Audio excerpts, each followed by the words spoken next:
Bonsoir. Dans les titres du JT de ce 12 mars, les éboueurs votent la grève. Réunis ce matin en Assemblée Générale, la majorité des agents a décidé de cesser le travail jusqu'à nouvel ordre. Le terrain de la discorde à Caluire, l'association Habitat et Humanisme souhaitait y réaliser des logements sociaux. La mairie, elle, a décidé de le rendre inconstructible. Et puis opération réussie pour les antinucléaires. Plus de 40 000 personnes ont participé à une chaîne humaine hier entre Lyon et Avignon. Le rendez-vous avait été donné à la première heure aujourd'hui. Réunis en Assemblée Générale dans les deux dépôts de Lyon et de Villeurbanne, les éboueurs ont voté à la grande majorité la grève.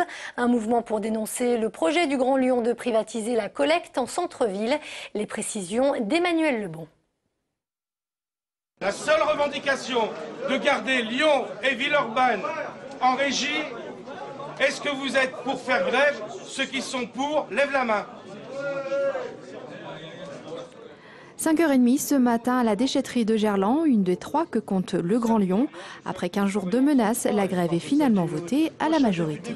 À partir d'aujourd'hui, on est en train de décider qu'il n'y aurait plus de ramassage d'ordures ménagères ou de tri sélectif sur Lyon et Villeurbanne. Alors les quartiers concernés, c'est le 6e arrondissement, le 7e arrondissement, une partie du 3e arrondissement et une partie de Villeurbanne. Avec 40% de grévistes sur les dépôts de Villeurbanne, Gerland et Sathonay, la collecte a été fortement perturbée ce matin.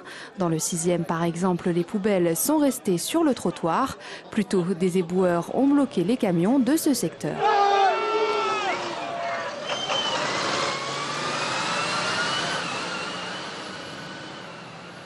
Une délégation de l'intersyndicale a été reçue en milieu de matinée au Grand Lyon. C'est ça la revendication du préavis. Retirez votre marché, vous avez pu le faire pour le fameux lot numéro 4, faites-le sur les autres lots et maintenez en régie ce qui existe actuellement sur Lyon et Villeurbanne. Les poubelles risquent bien de déborder, le préavis de grève déposé est reconductible toutes les 24 heures. C'est un procès sous haute surveillance qui vient de s'ouvrir aujourd'hui à Lyon. Deux Grenoblois comparaissent devant la cour d'assises du Rhône. Ils sont soupçonnés d'être les auteurs d'une fusillade qui s'est déroulée en octobre 2007 dans le quartier de la Villeneuve. Un règlement de compte sur fond de guerre des gangs qui avait coûté la vie à 2 personnes et blessé 3 autres. Particulièrement attendu par les familles des victimes, ce procès doit durer 10 jours.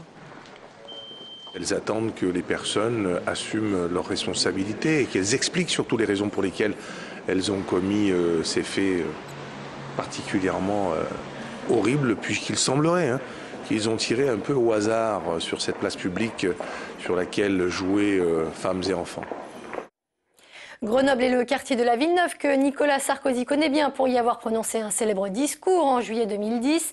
Le président candidat qui est plus que jamais en campagne. Après la grande démonstration de force d'hier à Villepinte, Nicolas Sarkozy accélère le rythme à 40 jours du premier tour de la présidentielle. Il est annoncé ce samedi à Lyon, à Eurexpo, un meeting qui devrait encore rassembler des milliers de sympathisants. Début de son intervention prévue autour de 17h. Le quartier est plutôt cossu et c'est sans doute pour cette raison que la mairie de Caluire ne voit pas d'un très bon œil le projet porté par Habitat et Humanisme. L'association souhaite en effet construire des logements sociaux sur un terrain situé à Vassieux, offert par le monastère des Clarisses. Un terrain que Philippe Cochet souhaite aujourd'hui rendre inconstructible, provoquant la colère des sœurs franciscaines. Les explications de Benoît d'Autriche. Ça fait presque 10 ans que le monastère travaille sur le projet. Sur ce terrain, les sœurs aimeraient voir bâtir des logements pour des personnes âgées en fin de vie et des familles défavorisées. C'est l'association Habitat et Humanisme qui devait racheter le terrain. Problème, la ville de Caluire va s'y opposer. Notre maire prévoit de l'acquérir et ceci, enfin, ce que je trouve quand même un petit peu cavalier pour ne pas dire autre chose, ceci absolument sans nous avoir parlé avant. C'est un lieu que nous souhaitons, que nous voulons pour les pauvres.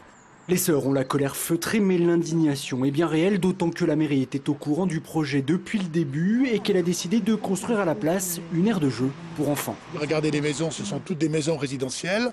Il n'y a pas besoin sur ce terrain-là d'en faire un terrain de jeu. C'est marquer un oubli à l'égard de ceux qui sont en grande difficulté sociale, qui sont en souffrance sociale Et je trouve que là, il y aurait quelque chose d'inacceptable. Inacceptable pour Habitat et Humanisme, mais tout à fait logique pour le maire de Caluire, Philippe Cochet, qui dit, lui, vouloir préserver la tranquillité du quartier. Au niveau des habitants du quartier de Vassieux, ils ne souhaitent absolument pas que ce terrain puisse devenir constructible et qu'il se passe un certain nombre d'activités qui bouleversent le secteur. Au moins le message est clair à Caluire, la mixité sociale, ça n'est pas vraiment la priorité, mais les religieuses ne sont pas prêtes à accepter la décision pour autant. Je suis très déterminée et en plus de ça, je le dis très simplement, je suis assez têtue. Donc voilà. L'avenir du terrain derrière moi est discuté ce soir au conseil municipal, mais le projet d'Habitat et Humanisme est fortement compromis aujourd'hui. Les religieuses espèrent maintenant un soutien de la population. Politique, Stéphane Poncet ne conduira pas la liste Front National pour les prochaines législatives à Villeurbanne. C'est Marine Le Pen en personne qui l'a annoncé. La présidente frontiste qui souhaite ainsi sanctionner le candidat qui avait provoqué la polémique il y a quelques semaines avec ses caricatures douteuses mettant en scène des Roumains et des personnes de confession musulmane. Son blog a d'ailleurs été fermé à la demande expresse du parti. Stéphane Poncet qui devrait savoir dans les prochains jours s'il est exclu du FN. Il doit en effet passer prochainement en commission de discipline. Des dizaines de classes fermées ce matin à Lyon et dans le département en raison de la grève d'une partie des professeurs du primaire. Selon les syndicats, 50% d'entre eux ont cessé le travail aujourd'hui. Une manifestation avait lieu cet après-midi entre la place Guichard et l'inspection académique. Les instituteurs protestent contre la suppression annoncée de près de 40 postes l'année prochaine, notamment des RASED, et ce alors même que plus de 2000 élèves devraient faire leur rentrée. J'occupe un poste RASED sur la circonscription de Vénissieux-Nord qui risque d'être supprimé alors que c'est le seul poste d'aide pédagogique sur la circonscription de Vénissieux-Nord. Donc je suis là pour défendre ce poste. On ne veut plus travailler avec plus de 30 élèves par classe. On ne veut plus travailler sans enseignants spécialisés pour suivre les élèves en difficulté. Et l'inspecteur d'académie aujourd'hui met le doigt où ça fait mal. Il va retirer 23 postes d'enseignants spécialisés. La date n'a pas été choisie par hasard, alors que le Japon commémorait hier le premier anniversaire de la catastrophe de Fukushima. Entre 30 000 et 60 000 personnes s'étaient donné rendez-vous le long de la Nationale 7, formant ainsi une immense chaîne humaine entre Lyon et Avignon. Une action symbolique pour dire non au nucléaire. Sur place, Jasmine Sorg. On ose nous dire que c'est une énergie propre, alors qu'il faut enfouir des déchets qui resteront radioactifs pendant des millions d'années. Donc c'est peut-être se moquer un peu de la tête du monde. 235 km de main jointe entre Lyon et Avignon, un trajet qui n'a pas été choisi par hasard. Avec 14 réacteurs en service, la vallée du Rhône est la zone la plus nucléarisée d'Europe. Elles ont dépassé les 30 ans d'existence. Aujourd'hui, elles devraient être fermées.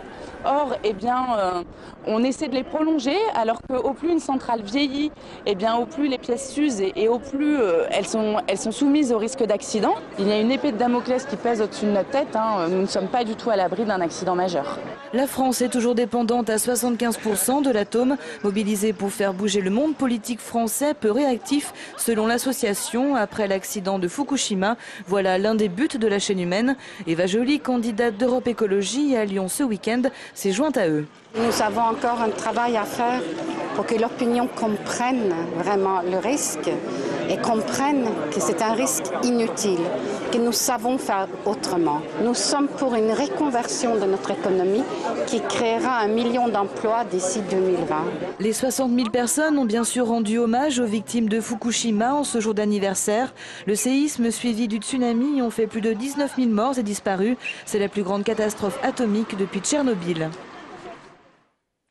On termine avec du foot et l'OL qui reprend des couleurs après sa victoire samedi à Gerland. Les Lyonnais se sont imposés 2-1 face à Lille. Des buts inscrits par Lacazette et Lisandro. Au classement, les hommes de Rémi Garde ne sont plus qu'à 4 points de la 3e place détenue par ces mêmes Lillois. Une belle façon de se relancer avant le derby contre Saint-Etienne samedi prochain à Geoffroy Guichard. Et c'est la fin de ce JT. Merci de nous avoir suivis. Très bonne soirée sur TLM.